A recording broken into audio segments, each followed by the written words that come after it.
In questi ultimi anni la crescita dell'uso di psicofarmaci in Europa è salita alle stelle, in Italia è salita alle stelle. Quando parlo di psicofarmaci parlo di tutte quelle goccine, di tutte quelle sostanze che ormai sembrano all'ordine del giorno. Sembra quasi normale prescriverle, inserirle in uno stile di vita. Non le chiamiamo neanche più psicofarmaci, le possiamo chiamare gocce rilassanti, le possiamo chiamare gocce per dormire, un aiutino per dormire meglio. In realtà sono delle vere e proprie droghe che portano dipendenza e che impediscono alla nostra anima di parlarci. Perché dico questo? Perché, come dico sempre alle persone che seguo, se emerge un'emozione, una paura, se la notte non riesci a dormire, non è a caso, bensì la tua anima ti vuole dire qualcosa e la notte è una grande opportunità per poterti ascoltare. E perché di notte non riusciamo a dormire? Perché la notte spesso per l'anima è l'unico momento e l'unica occasione per comunicare con noi. Perché di giorno siamo distratti dalla quotidianità, dal lavoro, dalle persone che ci circondano, da tutte le situazioni in cui viviamo. Mentre la notte per tante persone è l'unico momento in cui possono essere davvero sole, in cui possono essere davvero a contatto con loro stesse. Il punto è che le persone hanno il terrore di essere da sole e creano qualunque cosa per far sì che possano non essere sole. La notte è un momento magico e può diventare una grande opportunità nel momento in cui la si coglie. Quindi quello che dico sempre alle persone che seguo è: non riesci a dormire, resta in silenzio, resta in ascolto, osserva cosa c'è dentro di te, osserva cosa si smuove dentro di te, cos'è che non ti fa dormire, quali sono le tue paure, le tue ansie, le tue preoccupazioni. Tante persone prendono psicofarmaci, goccioline, perché hanno attacchi di panico, perché hanno ansie e purtroppo non hanno a fianco persone consapevoli che conoscono altre vie, che conoscono altre soluzioni e quindi si affidano a dei medici di una vecchia coscienza che non appartiene più alla coscienza che sta emergendo sempre di più, e questi medici come unica soluzione danno l'opzione del soffocare ogni tipo di emozione. Il punto è che quelle emozioni non se ne vanno, restano all'interno del nostro inconscio e quindi l'errore delle persone è pensare soltanto ad occuparsi di ciò che vedono alla superficie. E allora una persona è in ansia, le danno uno psicofarmaco, quella persona è più rilassata, anche perché lo psicofarmaco ti spegne, quindi è ovvio che sei più rilassata, e allora va meglio. In realtà questo rilassamento avviene soltanto a livello cosciente, mentre l'inconscio continua a mantenere quelle paure, quelle ansie, quelle preoccupazioni, anzi crescono sempre di più all'interno della persona. E crescendo che cosa accadrà? Che la persona continuerà ad avere bisogno di quello psicofarmaco. Anzi, ad un certo punto inevitabilmente dovrà aumentarlo. Ho avuto in coaching persone che prendevano psicofarmaci da anni, perché nessuno gli dice che dopo una ventina di giorni ne diventano completamente dipendenti, esattamente come qualunque drogato può diventare dipendente da una droga se la inserisce nel corpo per più di 20 giorni. E nessuno te lo dice, te lo fa passare per normale. Quindi tu magari inizi a prenderli, li prendi per un mese e poi senti che li devi prendere o non riesci più a dormire se non li prendi. Questo perché all'interno c'è un principio chimico che genera una dipendenza. E quella dipendenza, oltre a far sì che tu sia una sorta di rendita automatica per qualcun altro, perché poi purtroppo ho avuto modo di sentire persone che prendono psicofarmaci davvero da tantissimi anni, addirittura i bambini nelle scuole a volte prescrivono psicofarmaci perché sono troppo attivi, sono troppo iperattivi, non riescono a stare fermi, sono dei bambini, non dovrebbero stare fermi. E questo, oltre a creare dipendenza, spegne l'anima, spegne il canale con l'anima, spegne quel portale di comunicazione che avverrebbe spontaneamente se tu lo permettessi. Perché lo permetti? Perché hai paura di guardarti dentro, perché hai paura di guardare dentro di te. Il punto è che prima o poi dovrai farlo, è inevitabile. O lo farai in questa vita, o lo farai nel giorno della tua morte, o lo farai quando mancherà poco tempo alla tua morte, o lo farai nel momento in cui andrai oltre la tua morte, nella prossima incarnazione, in un momento o nell'altro dovrai farlo. E se pensi solo di essere questo corpo che indossa questo vestito oggi, può anche andare bene così, nel senso, copri la mente, vivi adesso e buonanotte. Il punto è che quando realizzi di essere un'anima immortale che cerca solo l'evoluzione, quello che vuoi per te e per chiunque ami è soltanto l'evoluzione. E allora tutto ciò che interrompe o rallenta quell'evoluzione diventa soltanto un intralcio che è coraggioso lasciare andare e che nello stesso tempo è di vitale importanza lasciare andare. E un'altra cosa che voglio dirti in questo video, che è davvero molto importante perché è una realizzazione che potrebbe fare la differenza nella tua vita e nel tuo approccio con gli altri, con chi ami, è che la nostra anima ha bisogno di evolvere, è qui per evolvere, vuole evolvere. E il migliore aiuto che puoi dare ad una persona non è coccolare il suo ego, coccolare i suoi bisogni, farla sentire al sicuro, è aiutarla ad evolvere. Quindi se tu hai a fianco una persona che soffre, che non sta bene, che ha ansia, che ha paura, che ha attacchi di panico, che non riesce a dormire la notte, non pensare che tu possa aiutarla addormentandola ancora di più.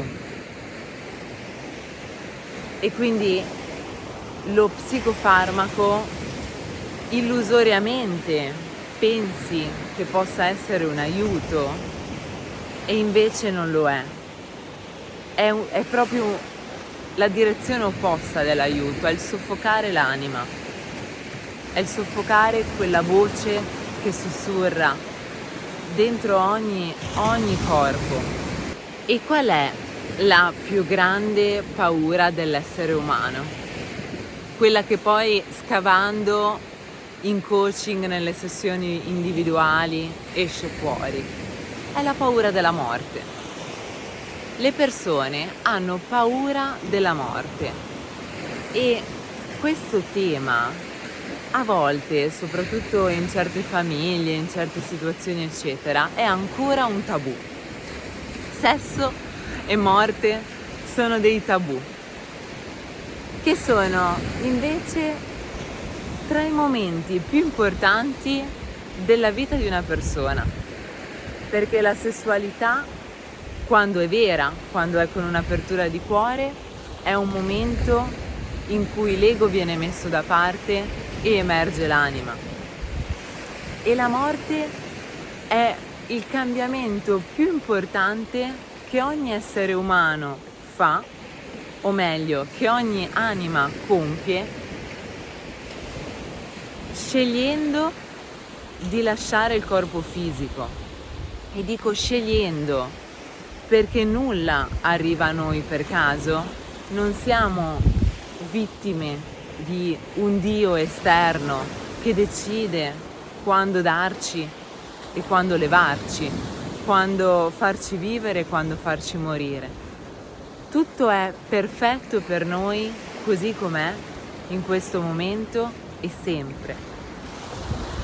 E le persone hanno paura della morte e quando si avvicinano alla morte, e lo dico perché ho accompagnato delle anime stupende in questo passaggio, sono stati percorsi di coaching più profondi e più trasformativi della mia vita e con maggiore risultato per le persone che ho seguito. E quando l'anima sa che si sta avvicinando a questo passaggio, che è la morte, l'anima ha bisogno di chiudere dei tasselli. L'anima ha bisogno di chiudere dei cerchi, ha bisogno di alleggerirsi, di guarire a livello emozionale, non a livello fisico. Il corpo è stata una conseguenza di una mancata guarigione emotiva e quindi quando l'anima sente, perché magari non sa neanche che sta per lasciare il corpo fisico e nello stesso tempo l'anima lo sente e quando l'anima lo sente vuole guardare dentro di sé, magari a livello cosciente non lo sa. Il punto è che è necessario per lei guardare dentro di sé, perché deve chiudere un cerchio per poi andare oltre. E purtroppo invece tante persone anche anziane, che si stanno avvicinando al momento della morte, perché vi ricordo, non siamo eterni in questo corpo, anche se tante persone amano ricercare questa illusoria eternità o preferisce non pensare a quel giorno che verrà. Invece vi dico, quel giorno verrà e dovete pensarci. Non ha senso continuare a illuderci credendo che quel giorno non verrà mai e mettendolo da parte. Questo crea un tabù nocivo per voi stessi e per gli altri. E quindi c'è una persona in famiglia che è molto anziana o che è molto malata, che sta lasciando il corpo fisico o che a breve lo lascerà. Parlatene, abbiate la consapevolezza di parlarne, perché quell'anima che lo sente ci pensa. E potrebbe essere per quello che non riesce a dormire la notte, potrebbe essere quello che gli fa venire l'ansia. E ci sono anime che hanno quest'ansia non perché magari stanno per lasciare il corpo fisico domani, bensì perché non sono soddisfatte della loro vita. E questo è un altro punto importante che poi porta a prendere questi famosi psicofarmaci. Ho avuto tante ragazze molto giovani in coaching che non hanno lasciato poi il corpo fisico e che prendevano psicofarmaci anche da lungo tempo. Perché? Perché se si guardavano indietro e se guardavano il loro momento presente, si rendevano conto che non stavano vivendo la vita che volevano, non stavano vivendo quello che davvero la loro anima sentiva. E questo genera un conflitto interno, perché quello che è all'esterno non corrisponde al mio sentire più profondo. E questo mi provoca ansia, anche perché so dentro di me, nel profondo, nell'inconscio, che il mio tempo su questa terra è limitato. E più lo spreco, più mi viene ansia, perché il timer continua a scorrere. Ancor di più quando le persone invecchiano.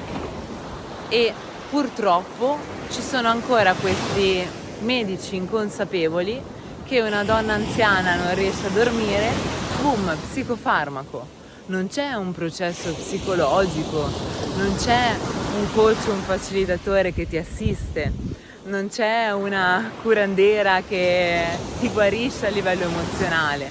No, c'è la pillolina, la pillola va giù e tu non ci pensi più. La tua parte cosciente non ci pensa più perché si spegne, il tuo inconscio si accumula emozioni e la tua anima è in gabbia. Questo è il risultato. E le persone anziane sentono quest'ansia anche e soprattutto quando hanno perso la connessione con il divino. Perché come dicevamo prima, questa morte che ogni tanto si fa presente nella nostra mente e ci ricorda di esserci, fa paura quando siamo identificati con questo corpo fisico. Cioè, se io penso di essere questo corpo fisico e quindi non ho ancora realizzato o ricordato ciò che davvero sono e so che tra una manciata di anni diventerò soltanto polvere e non ho quella connessione spirituale che cambia completamente l'approccio alla vita e cambia completamente l'esistenza, è ovvio che mi viene un attacco di panico. Vado sì in panico. Cioè so che oggi ci sono e tra un'ora, un anno, 20 anni o 60 anni, non lo so, non ci sarò più. E se io non ci sono più, cosa c'è? Il niente, il buio, il nulla. Perché ci sono delle persone che pensano così. E se c'è questo buio, come faccio a sapere che c'è questo buio? Chi è colui che osserva il buio? Chi è colui che osserva il niente? Quando lascio il corpo, quando morirò, niente, non c'è più niente, c'è il buio totale. Alcune persone dicono così, quelle che giocano a fare gli atei, no? Il buio totale, ok. E quindi mentre lo dicono probabilmente si immaginano questo schermato nero, no? Chi è l'osservatore che vede questa schermata nera? Chi è che vede il buio totale? C'è sempre, qualunque cosa tu possa immaginare, c'è sempre una coscienza che osserva. Poi se tu vuoi immaginare lo schermo nero, ok, lascerai il corpo e andrai dove credi di dover andare, cioè in questo schermo nero, dove non c'è niente. Magari dopo un po' di secoli inizierai a realizzare che forse qualcuno o qualcosa sta osservando questo schermo nero. Questa coscienza che è sempre lì e che può vedere ogni evento, chi è? Che cos'è?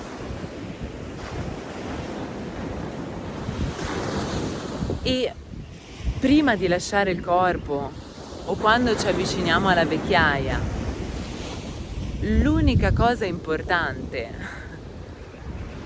sarebbe riconnetterci alla fonte, tornare a quella coscienza, tornare a quella consapevolezza. Invece noi che cosa facciamo tutta la vita? Guarda un po' questa sabbia. Immagina questa sabbia come il tuo corpo fisico, i condizionamenti, le emozioni, le credenze, quello che hai vissuto, i sensi di colpa, le persone intorno a te e così via. E tu stringi questa sabbia e te ne tieni aggrappato perché pensi che è l'unica cosa che hai. E invece che cosa succede? Che inevitabilmente, piano piano, questa sabbia scivola via, scivola dalle mani. È follia pensare che tu possa tenere questa sabbia in mano per sempre.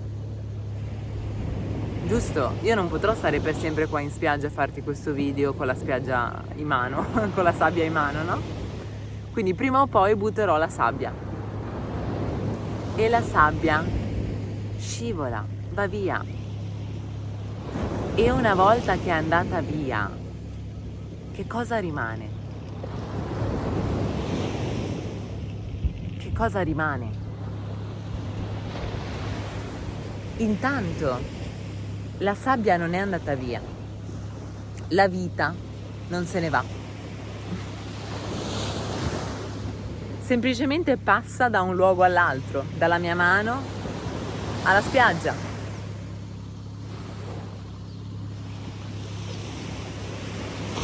E cosa rimane? Colui che teneva la sabbia. Colui che teneva la sabbia è la stessa coscienza che osserva di cui abbiamo parlato prima. E quella coscienza che osserva è l'unica cosa reale che non può essere toccata dalla morte, non può essere toccata dalla malattia, non può essere toccata neanche da uno psicofarmaco. Quella coscienza è l'unica cosa vera e è tutto ciò che sei. E invece noi cosa facciamo? Passiamo la vita a mettere il focus sulla sabbia. E allora studiamo i dettagli, i granelli di questa sabbia, studiamo tutte le caratteristiche, facciamo in modo che questa sabbia sia sempre più bella, sempre più colorata, sempre più carina, sempre più al sicuro. La mettiamo in un forziere dorato, in una gabbia dorata, questa sabbia.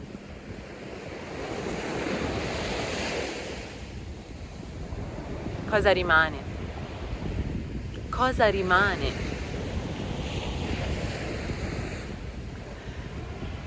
Una delle più grandi illusioni degli occidentali è credere di poter trovare una soluzione per far sì che la sabbia resti nelle nostre mani il più possibile.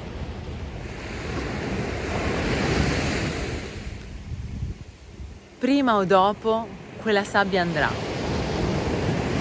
e non è tanto importante quanto resterà nelle tue mani.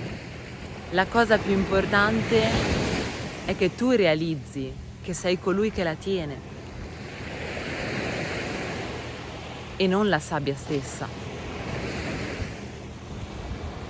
E se vuoi aiutare davvero una persona che adesso è in difficoltà, è in ansia, ha paure, ha preoccupazioni, è malata o sta per lasciare il corpo fisico, è aiutarla a realizzare questo, che quel corpo fisico non è ciò che lei è e non ha bisogno di aggrapparsi così tanto a qualcosa che non è, bensì ciò di cui davvero ha bisogno è di riconnettersi a ciò che è, a ciò che davvero è, perché è l'unica cosa che si porterà dietro da questo mondo all'altro. da questo corpo a un senza corpo. Quando lasceremo questo corpo, non porteremo dietro le cose mentali che abbiamo studiato o gli oggetti materiali che abbiamo, non porteremo dietro le persone a cui ci siamo aggrappati, non porteremo dietro gli psicofarmaci che ci hanno fatto addormentare tutto il tempo.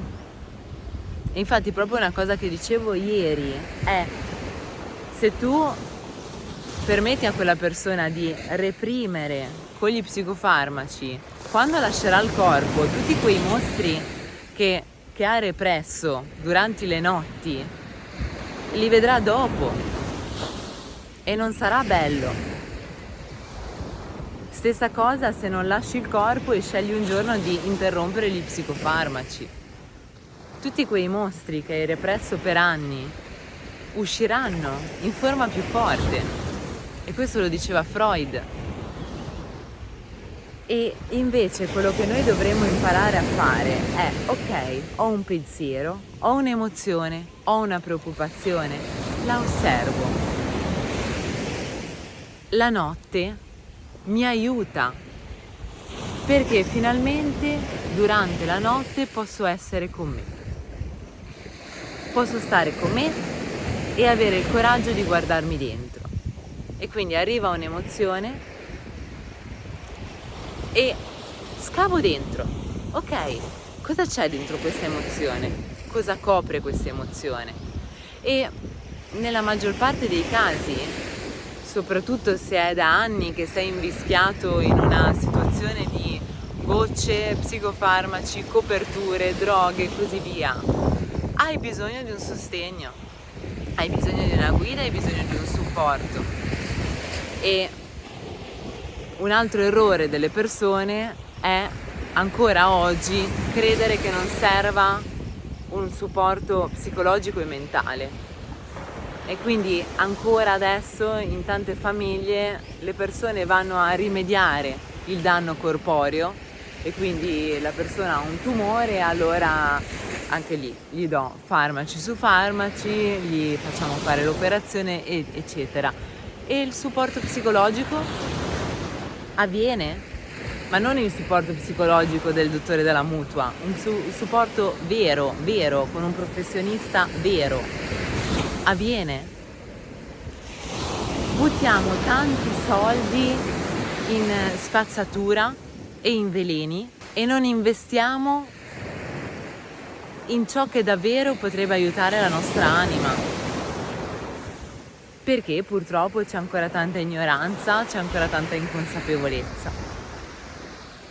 Se vedi questo video non è a caso, e non a caso lo stai ricevendo, e se senti che hai bisogno di aiuto o che una persona intorno a te è in questa situazione e ha bisogno di aiuto, quello che vi consiglio è di affiancarvi ad un facilitatore, è di inserire nel cammino di quella persona o di voi stessi una guida che vi possa supportare, che vi possa aiutare, che vi possa accompagnare in questo viaggio, che potrebbe essere un viaggio che poi porta al passaggio vita e morte, o meglio vita e vita fuori dal corpo fisico,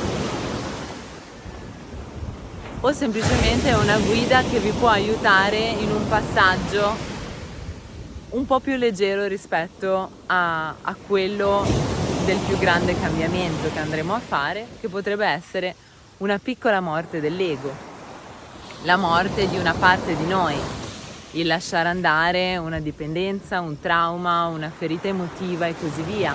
E sono tutte piccole morti anche quelle, che vanno accompagnate con una consapevolezza, con un'introspezione che a volte è difficile da fare da soli, soprattutto all'inizio.